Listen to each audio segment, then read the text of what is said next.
Assalamualaikum warahmatullahi wabarakatuh. Kami dari kelompok pertemuan 6 dengan materi perangkat pembelajaran Bahasa Indonesia SD. Mata kuliah Pendidikan Bahasa Indonesia SD.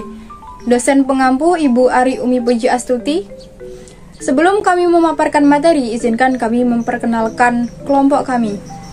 Yang pertama, saya Niken Ai Febriana dan rekan saya Lili Finatul Asrofiyah, Devi Fitria, dan Lulu Nilasari. Rencana Pelaksanaan Pembelajaran atau RPP merupakan upaya untuk memperkirakan tindakan yang akan dilakukan dalam kegiatan pembelajaran. RPP perlu dikembangkan untuk mengkoordinasikan komponen pembelajaran, yakni kompetensi dasar, materi standar, indikator hasil belajar, dan penilaian.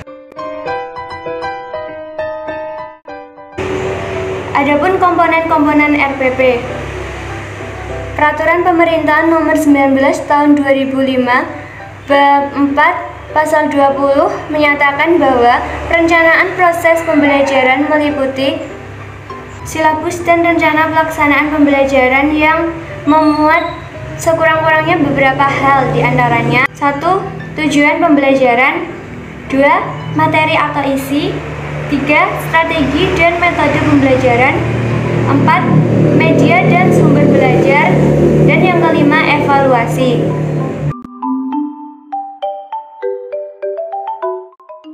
Kemudian, adapun cara untuk menyusun RPP. Yang pertama, mengisi kolom identitas. Kemudian yang kedua, menentukan alokasi waktu yang dibutuhkan untuk pertemuan yang telah ditetapkan. Yang ketiga, menentukan SK dan KD, serta indikator yang akan digunakan yang terdapat pada silabus yang telah disusun. Yang keempat, merumuskan tujuan pembelajaran berdasarkan standar kompetensi dasar, serta indikator yang telah ditentukan. Kemudian yang kelima, mengidentifikasi materi standar berdasarkan materi pokok pembelajarannya yang terdapat dalam silabus. Materi standar merupakan uraian dari materi pokok. Kemudian yang keenam, menentukan metode pembelajaran yang akan digunakan. Yang ketujuh, merumuskan langkah-langkah pembelajaran yang terdiri dari kegiatan awal, inti, dan akhir. Yang kedelapan, menentukan sumber belajar yang digunakan. Yang kesembilan, menyusun kriteria penilaian, lembar pengamatan, contoh soal, dan teknik pengskoran. Langkah-langkah pengembangan RPP, yaitu yang pertama, mengidentifikasi dan mengelompokkan kompetensi yang ingin dicapai setelah proses pembelajaran. Kemudian, mengembangkan materi standar, yaitu isi kurikulum yang diberikan kepada peserta didik dalam proses pembelajaran dan pembentukan kompetensi. Kemudian, menentukan metode, yaitu dalam setiap pembelajaran dan pembentukan kompetensi, guru dapat menggunakan berbagai variasi metode dan berbagai variasi media untuk mencapai tujuan pembelajaran. Kemudian yang terakhir, mengembangkan rencana pelaksanaan pembelajaran adalah merencanakan penilaian. Instrumen penilaian. Instrumen penilaian adalah alat ukur yang digunakan untuk mengukur dalam rangka pengumpulan data. Misalnya, timbangan adalah instrumen alat ukur yang digunakan untuk mengumpulkan data berat dengan cara melakukan penimbangan. Dalam pendidikan, instrumen alat ukur yang digunakan untuk mengumpulkan data dapat berupa tes atau non-tes. Instrumen penilaian terdiri dari penilaian tes dan instrumen penilaian non-tes. Instrumen penilaian tes merupakan alat untuk menaksir kemampuan seseorang secara tidak langsung, yaitu melalui respon seseorang terhadap stimulus. Adapun jenis-jenis penilaian tes, yang pertama adalah tes objektif. Tes objektif adalah salah satu jenis tes hasil belajar yang terdiri dari butir-butir soal yang dapat dijawab dengan jalan memilih salah satu atau lebih jawaban di antara beberapa kemungkinan jawaban yang telah dipasangkan pada masing-masing item. Lalu yang kedua ada tes subjektif. Tes subjektif adalah suatu bentuk tes yang terdiri dari pertanyaan atau suruhan yang menghendaki jawaban yang berupa uraian-uraian yang relatif panjang. Instrumen penilaian yang kedua adalah instrumen penilaian non-tes. Non-tes jika dilihat dari kata yang menyusunnya, maka non-tes dapat kita artikan sebagai teknik penilaian yang dilakukan tanpa menggunakan tes. Adapun jenis-jenis penilaian non-tes yang pertama adalah pengamatan atau observasi. Observasi adalah pengamatan terhadap perilaku siswa, dapat mengungkapkan berbagai hal yang menarik. Lalu yang kedua, wawancara adalah percakapan antara dua orang atau lebih berlangsung antara narasumber dan pewawancara. Skala sikap. Skala sikap berguna untuk menilai sikap seseorang terhadap objek tertentu. Nomor 4, daftar cek. Daftar cek berguna untuk menyatakan ada atau tidak adanya suatu unsur, komponen, karakteristik, atau kejadian dalam suatu peristiwa, tugas, atau suatu kesatuan yang kompleks. Yang kelima, catatan anekdotal. Memfokuskan pada hal-hal spesifik yang terjadi dalam kelas atau catatan tentang aktivitas belajar siswa dalam pelajaran. Catatan anekdotal mencatat kejadian di dalam kelas secara informal dalam bentuk naratif. Yang keenam, kuesioner. Pada dasarnya, angket adalah suatu daftar pertanyaan yang harus diisi oleh yang akan diukur atau responden. Lalu yang terakhir, riwayat hidup.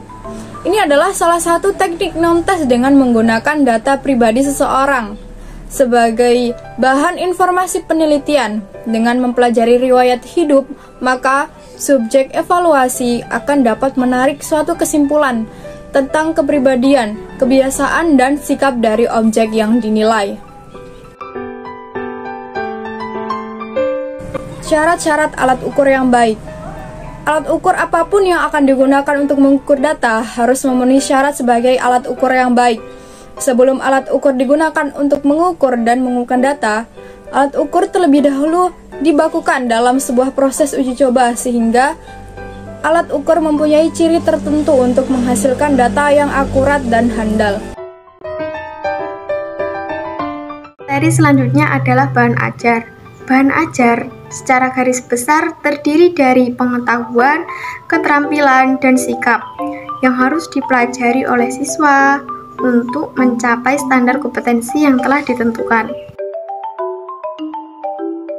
Materi selanjutnya ada prinsip pembelajaran berbasis kompetensi.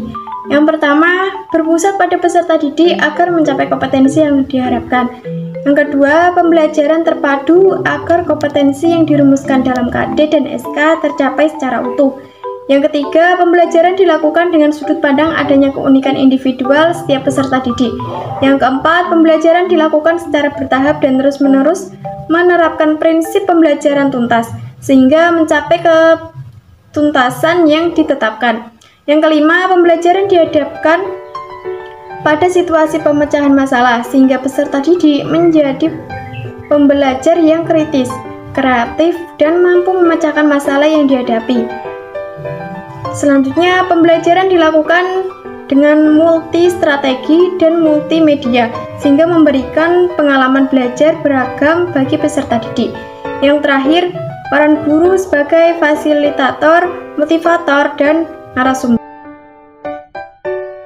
Materi selanjutnya ada langkah-langkah pemanfaatan bahan ajar dalam pembelajaran berbasis kompetensi. Yang pertama, itu ada strategi penyampaian bahan ajar oleh guru. Strategi itu dibagi lagi menjadi beberapa bagian. Yang pertama, strategi urutan penyampaian simultan. Yang kedua, strategi urutan penyampaian suksesif. Yang ketiga, strategi penyampaian fakta. Yang keempat, strategi penyampaian konsep. Yang kelima, strategi penyampaian materi pembelajaran prinsip. Selanjutnya, strategi penyampaian prosedur, dan yang terakhir, strategi penyampaian materi aspek afektif. Selanjutnya, strategi mempelajari bahan ajar oleh siswa. Yang pertama itu ada menghafal, yang kedua menggunakan atau mengaplikasikan, yang ketiga menemukan, yang keempat memilih.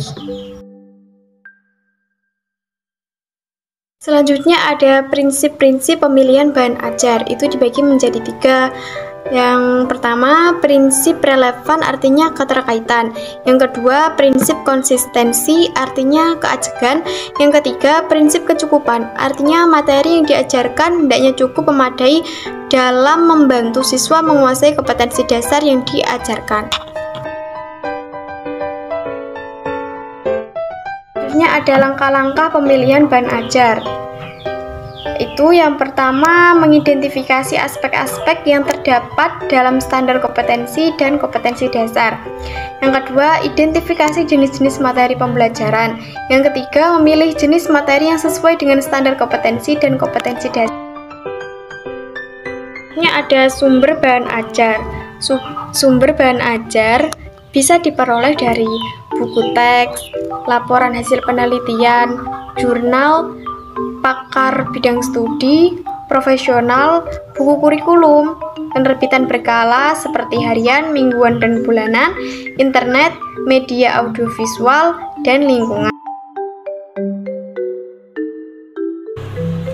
Media pembelajaran. Pengertian media pembelajaran yaitu kata media merupakan bentuk jamak dari medium yang secara harfiah berarti perantara atau pengantar. Beberapa ahli memberikan definisi tentang media pembelajaran. Scrum mengemukakan bahwa media pembelajaran adalah teknologi pembawa pesan yang dapat dimanfaatkan untuk keperluan pembelajaran. Secara khusus, kata tersebut dapat diartikan sebagai alat komunikasi yang digunakan untuk membawa informasi dari suatu sumber kepada penerima. Media adalah segala sesuatu yang dapat digunakan untuk menyalurkan pesan dari pengirim ke penerima, sehingga dapat merangsang pikiran, perasaan, perhatian, dan minat siswa sedemikian rupa sehingga proses belajar terjadi. Kemudian selanjutnya adalah manfaat media pembelajaran. Manfaat media pembelajaran diantaranya adalah yang pertama yaitu menjelaskan materi pembelajaran atau objek yang abstrak atau tidak nyata dan menjadi konkret atau nyata. Kemudian yang kedua yaitu memberikan pengalaman nyata dan langsung karena siswa dapat berkomunikasi dan berinteraksi dengan lingkungan yang tempat belajarnya. Kemudian yang ketiga yaitu mempelajari materi pembelajaran secara berulang-ulang. Kemudian yang keempat yaitu memungkinkan adanya persamaan pendapat dan persepsi yang benar terhadap suatu materi pelajaran satu objek. Kemudian yang kelima yaitu menarik perhatian siswa sehingga membangkitkan minat, motivasi aktivitas, dan motivasi belajar siswa. Kemudian yang keenam yaitu membantu siswa belajar secara individual, kelompok, atau klaksikal. Kemudian yang ketujuh yaitu materi pembelajaran lebih lama diingat dan mudah untuk diungkapkan kembali dengan cepat dan tepat. Kemudian yang kedelapan yaitu mempermudah dan mempercepat guru menyajikan materi pembelajaran sehingga siswa mudah mengerti. Kemudian yang kesembilan yaitu mengatasi ruang, waktu, dan indera. Fungsi media pembelajaran. Yang pertama yaitu media pembelajaran sebagai alat bantu dalam pembelajaran. Yang kedua, media pembelajaran sebagai sumber belajar. Menurut Levy dan Lenz tahun 1982, itu karena media pembelajaran, khususnya media visual, memiliki 4 fungsi, yaitu yang pertama fungsi atensi, yang kedua fungsi afektif, yang ketiga fungsi kognitif, dan yang keempat yaitu fungsi compensation. Fungsi atensi yaitu dapat menarik dan mengarahkan perhatian siswa untuk berkonsentrasi kepada isi pelajaran yang berkaitan dengan makna visual yang ditampilkan atau menyertai teks materi dan pembelajaran. Fungsi afektif yaitu dapat mengunggah emosi dan sikap siswa. Yang ketiga, fungsi kognitif yaitu memperlancar tujuan untuk memahami dan mengingat informasi atau pesan yang terkandung dalam gambar. Yang keempat yaitu fungsi compensation yaitu dapat mengkomodasikan siswa yang lemah dan lambat menerima dan memahami isi pelajaran yang disajikan dengan teks atau secara verbal. Kemudian, ciri-ciri media pendidikan. Yang pertama yaitu ciri fixatif atau fixative property, yang kedua yaitu ciri manipulatif atau manipulative property, yang ketiga yaitu ciri distributif atau distributive property. Fungsi dan peranan media pembelajaran. Yang pertama yaitu fixatif atau fixative property, yaitu media pembelajaran mempunyai kemampuan untuk merekam, menyimpan, melestarikan, dan merekonstruksi suatu peristiwa atau objek.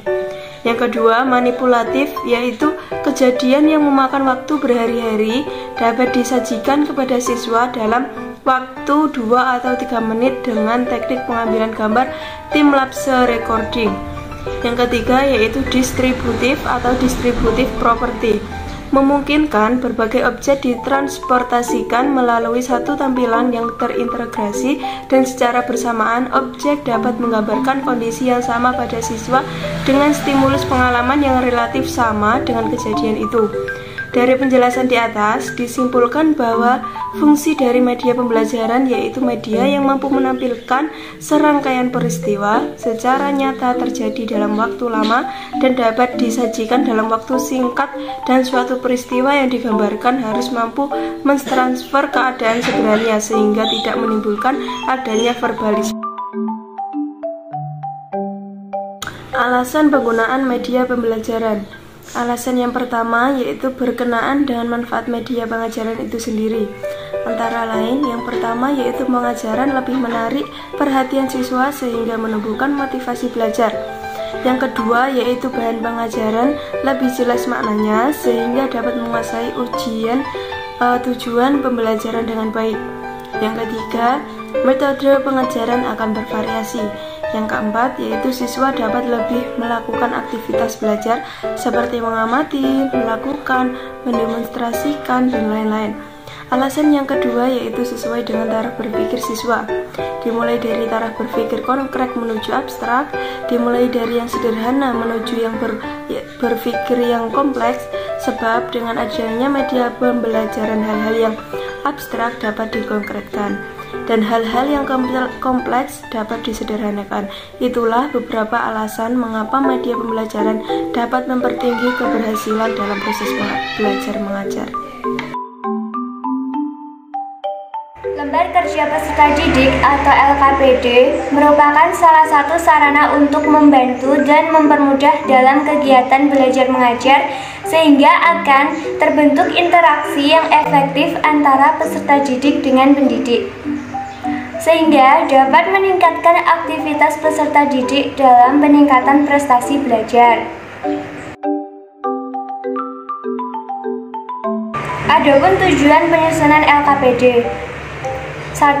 Memudahkan peserta didik dalam memahami materi-materi yang diajarkan dalam pembelajaran.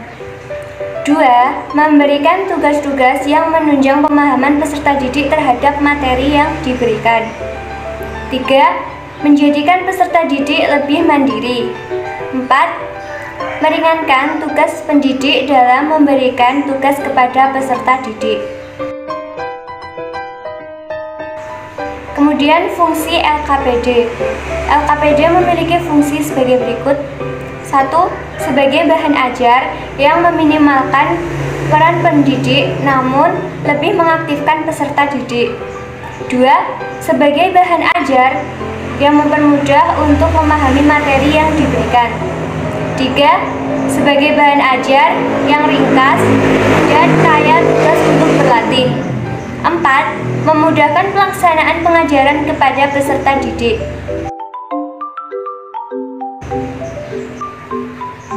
Kemudian kriteria kualitas lembar kerja peserta didik yang disusun harus memenuhi persyaratan-persyaratan sebagai berikut. Yang pertama, adapun syarat didaktif meliputi: A. Mengajak peserta didik aktif dalam proses pembelajaran.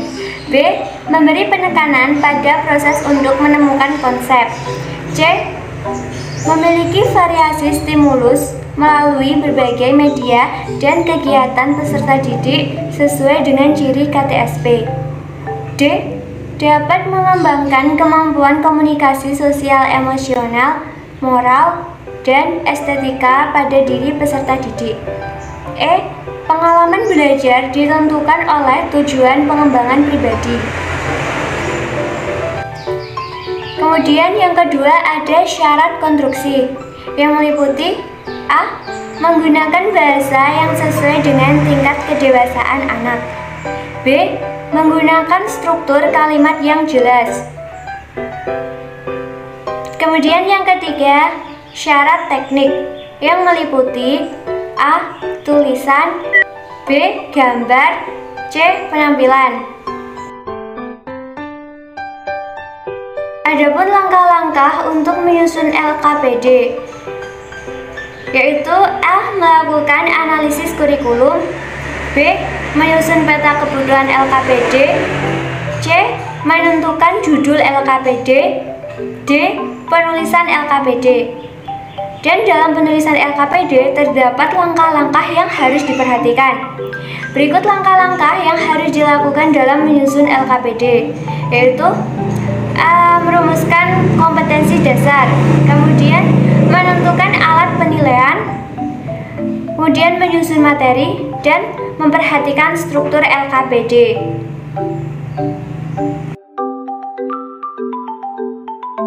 Sekian pemaparan materi dari kami, kurang lebihnya kami mohon maaf. Wassalamualaikum warahmatullahi wabarakatuh.